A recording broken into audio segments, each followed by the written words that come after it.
मेरे प्यारे भक्तों, सांसद चैनल में आप सभी का स्वागत है। आज हम आपके लिए कल आए हैं कार्तिक माह का 23वां अध्याय। नारद जी ने राजा भृगु से कहा, हे राजन, इसी कारण के उद्यापन से तुलसी की जड़ में भगवान विष्णु की पूजा की जाती है।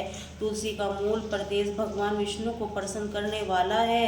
हे राजन, तुलसी का पौधा जिस घर में वर्तमान है वह घर तीर्थ स्वरूप है। जैसे घर में यम के दूत कभी नहीं आते, सब पापों का नाश करने वाली, अभीष्ट फल को देने वाली है। जो मनुष्य तुलसी का पौधा लगाता है वह यमराज को नहीं देखता। भगवती नर्मदा का दर्शन, गंगा स्नान, तुलसी के पौधे का सरगम, ये तीनों पुण्यदायक हैं।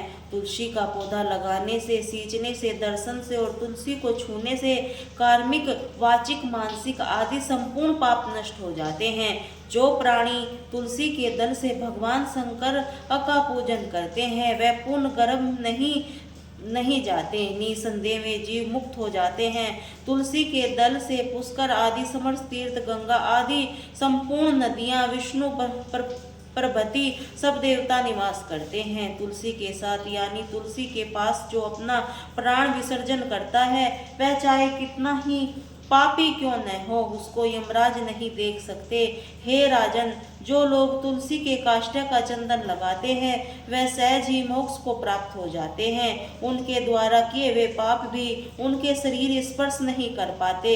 हे राजन, जहाँ तुलसी की वन की छाया हो वहाँ पर पितरों से निर्मित दिया हुआ दान सर्वदा ही के लिए अक्षत होता है।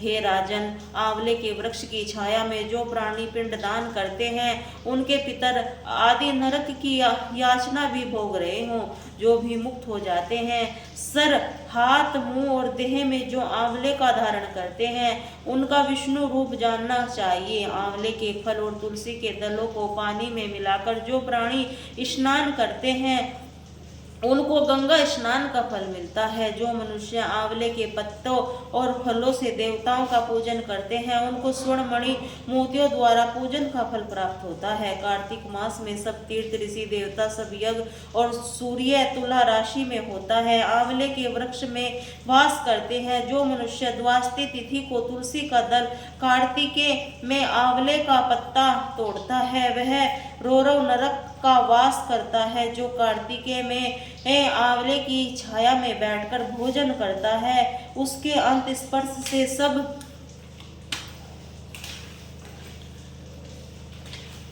दोष नष्ट हो जाते हैं। कार्तिक मास में जो आंवले की जड़ में भगवान विष्णु की पूजा करता है उसको श्री विष्णु अक्षेत्रों का पूजन का फल प्राप्त होता है।